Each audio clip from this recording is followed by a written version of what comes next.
Hi friend, good evening. This is Ravin watching media study. दोस्तों, जैसे कि आप सबको पता है कि माध्यमिक आचार्य का जो नोटिफिकेशन है वो ऑलरेडी आया हुआ है। बट उस नोटिफिकेशन के अंदर में कुछ प्रॉब्लम्स लगा हुआ है। एंड उन प्रॉब्लम्स का समाधान निकालने के लिए आज मैं अपना एमएलए सर के पास गया हुआ था। आज इस सेशन पे हम लोग डिस्कस करेंगे कि सर के साथ कौन कौन सा टॉपिक के ऊपर में मेरा डिस्कशन हुआ।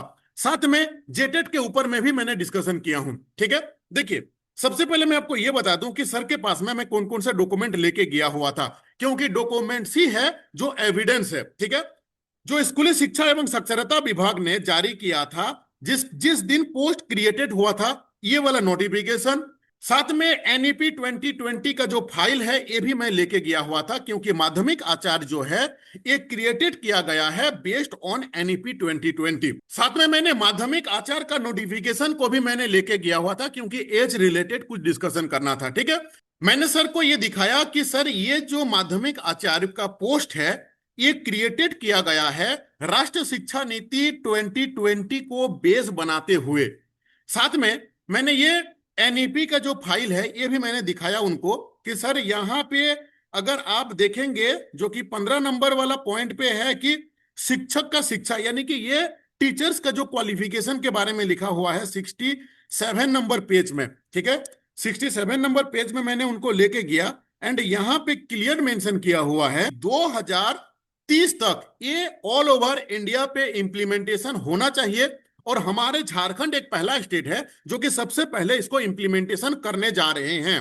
एंड यहां पे साफ साफ लिखा हुआ है कि 4 इयर्स इंटीग्रेटेड जो बीएड है वो होना चाहिए। हाँ, इसका मतलब ये नहीं कि जिनका 2 इयर्स बीएड है, जिनका 2 इयर्स बीएड है या 1 इयर्स बीएड है ये इनवैलिड हो जाएगा, नहीं, ये भी चलेगा। ठीक है, लेकिन साथ में अगर हम लोग जो एकेडमिक का बात करें कि एकेडमिक का क्या सिनेरियो होना चाहिए, तो यहां पे साफ साफ लिखा हुआ है कि स्नातक डिग्री होना चाहिए। चाहे ये आपका 4 ईयर इंटीग्रेटेड हो, चाहे आपका 2 इयर्स का हो, और चाहे आपका 1 ईयर का हो। ठीक है, ये वाला हम लोग ये वाला चीज मैंने दिखाया और इसको मैंने डिटेल्स में समझाया कि सर इसके चलते आज के तारीख में मोर देन 80% जो स्टूडेंट हैं वो डायरेक्टली इस बहाली से बाहर हो जाएंगे, क्योंकि 2016 के बाद से अभी तक माध्यमिक मतलब आप 10th लेवल पे, माध्यमिक लेवल पे कोई भी टीचर रिक्रूटमेंट हुआ नहीं है। ये लाखों स्टूडेंट्स जिन डेट का, अच्छा, साथ में मैंने ये भी बताया उनको कि हाई स्कूल का जो पोस्ट था उन पोस्ट को डायरेक्टली गवर्नमेंट ने डिलीट मार दिए हैं, यानी कि आने वाले दिन पे अब वो कभी भी पैदा नहीं हो सकते हैं। कौन सा पैदा? आपका टीजीटी का जो पोस्ट है। सो इसके ऊपर में ध्यान दिया जाए। साथ में मैंने ये भी उनको दिखाया कि सर जब लास्ट बहाली हुआ है 2016 में और उसके बाद माध्यमिक लेवल पे कभी भी रिक्रूटमेंट हुआ नहीं है इन सब्जेक्ट के ऊपर में। इस बार जो एज का जो रिलैक्सेशन यहां पे दिया गया हुआ है वो मतलब कोई लॉजिक नहीं है। लॉजिक नहीं इन द सेंस कि दो, जैसे अगर इससे पहले अगर आप देखेंगे जेटेट में भी काफी छूट मिला हुआ है फॉर्म फिल करने के लिए। अगर हम लोग बात करें सहायक आचार्य का, अगर हम लोग बात करें वहां पे भी छूट मिला हुआ था। पीजीटी का अगर हम लोग बात करें तो वहां पे भी छूट मिला हुआ है, लेकिन यहां पे जो एज जो काउंट हो रहा है वो 1/8/2025 ये एज काउंट हो रहा है। इन पॉइंट्स के ऊपर में, हाँ, साथ में हम लोग जेटेट के बारे में भी डिस्कशन किए कि सर को मैंने बताया कि सर आपके पास में मैं मल्टीपल 3-4 बार आ चुका हूं, शिक्षा मंत्री साहब के पास में भी जा चुका हूं, लेकिन अनफॉर्चुनेटली अभी तक कोई एग्जाम हुआ नहीं है।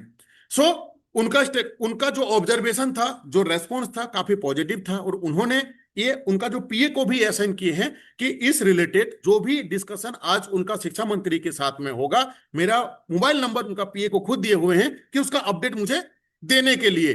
तो जेटेट के लेके पॉजिटिव रेस्पॉन्स, लेकिन जेटेट का जो होना था वो हो चुका है। अभी 7 दिन के अंदर पे जो विभागीय स्तर से जो फीडबैक मांगा गया है, फीडबैक के अकॉर्डिंगली उसमें कुछ मॉडिफिकेशन होगा। लेकिन इतना जान के रख लीजिए, आपका सिलेबस जो सबसे इंपॉर्टेंट था, जिसको लेके हम लोग मल्टीपल टाइम मल्टीपल जगह पे सीएम साहब से लेके शिक्षा सचिव साहब के लिए साहब से लेके सीएम आई मीन शिक्षा मंत्री, एमएलए, ऐसा कोई जगह नहीं है जहां पे ए टू जेड स्टडी विजिट नहीं किया है सिलेबस को लेके। क्यों? अगर सिलेबस आपके हाथ में आ जाएगा तो आप अपना तैयारी स्टार्ट कर दोगे। क्यों? सी टेट के इक्विवेलेंट है, सी टेट में ओनली 10% रिजल्ट होता है, तो समझ लो कि उतना भी हल्का वाला एग्जाम ये नहीं है। इसको दिमाग पे रखना, जो भी बच्चे मेरा जेटेट का तैयारी कर रहे हैं। ठीक है, जेटेट हो चाहे माध्यमिक आचार्य हो, जो इश्यूज था, सॉरी, और एक तो पॉइंट में छूट रहा हूं, पीजी अपेयरिंग के बारे में भी मैंने डिस्कशन किया हूं। और इन सारे का एक ओवरऑल उन्होंने जो डिस्कशन आज करेंगे इवनिंग में शिक्षा मंत्री जी के साथ में, उनका पीए साहब को मैं खुद रात को डिस्कस कर मतलब मैं कॉल कर लूंगा अगर वो कॉल नहीं करेंगे, और होप कि कुछ पॉजिटिव रेस्पॉन्स इसके ऊपर में आए। मेरा काम है इन सारे इशू को लेके रिप्रेजेंट। अच्छा, अभी काफी स्टूडेंट्स के दिमाग पे ये क्वेश्चन आएगा कि एमएलए साहब क्या कर सकते हैं। अच्छा, एक चीज बताओ, वेरी रिसेंटली जो जेटेट का नियमावली के अंदर पे कुछ कुछ डिस्ट्रिक्ट में जो भाषा यूज होता है वो वहां पे एडिट नहीं था। अच्छा, जब बच्चे लोग जाके एमएलए साहब को उनका रिप्रेजेंटेटिव को जब ज्ञापन दिए, जब वो एमएलए साहब ने सीएम सर से मतलब कांटेक्ट किए, बातचीत किए, कम्युनिकेशन किए, क्या वो ऐड हुआ कि नहीं? ऐड होने का चांसेस है ना, जब न्यूज़पेपर में आया है कि नहीं ये वाला जो पर्टिकुलर है इशूज, उसको लेकर सीएम साहब ने ऑर्डर दिए हैं शिक्षा सचिव को कि नहीं इसके ऊपर में संशोधित किया जाए। मैं फिर से आपको बता रहा हूं कि अगर हमारे झारखंड के सारे एमएलए साहब को इन इशूज के बारे में अगर आप ज्ञापन देंगे और वहां का 50% भी अगर एमएलए साहब शिक्षा मंत्री साहब को अगर मतलब कम्युनिकेट करेंगे related this issue, so positive hope आशा कर सकते हैं कि इसके ऊपर में भी पॉजिटिव रेस्पॉन्स होगा। अच्छा, दूसरा चीज, काफी स्टूडेंट्स इसको लेके केस के मूड में हैं। मेरा मेरा जो सजेशन रहेगा कि हर एक स्टूडेंट का अपना अपना अधिकार है। कुछ कुछ स्टूडेंट्स जो निजी निजी लेवल पे अपने अपने रिप्रेजेंटेटिव को जाके ज्ञापन दे रहे हैं, वो अपने लेवल पे काम करें। जो केस कर रहे हैं वो अपने लेवल पे काम करें। सबको दिल से मैं सैल्यूट करता हूं। अल्टीमेटली हम लोगों का जो मेन मकसद है वो पूरा होना चाहिए, चाहे केस के थ्रू से हो, चाहे आपका मतलब मिनिस्टर लेवल के तरफ से रिक्वेस्ट करके हो। किसी भी तरीके से हम लोगों का जो अचीवमेंट है, जो टारगेट है, वो अगर अचीव हो रहा है तो उससे अच्छा अपडेट कुछ नहीं हो सकता है। इसीलिए हर एक स्टूडेंट, हर एक ग्रुप में जो लीड कर रहे हैं, सबको दिल से सैल्यूट। सब अपने अपने लेवल पे जरूर काम में लगे रहिए, क्योंकि ये आपका अधिकार है। अगर बीएड वाले यहाँ पे अलाउ नहीं हो पाएंगे तो बहुत बल्क ऑफ स्टूडेंट्स जो है इस बहाली से डायरेक्ट बाहर हो जाएंगे।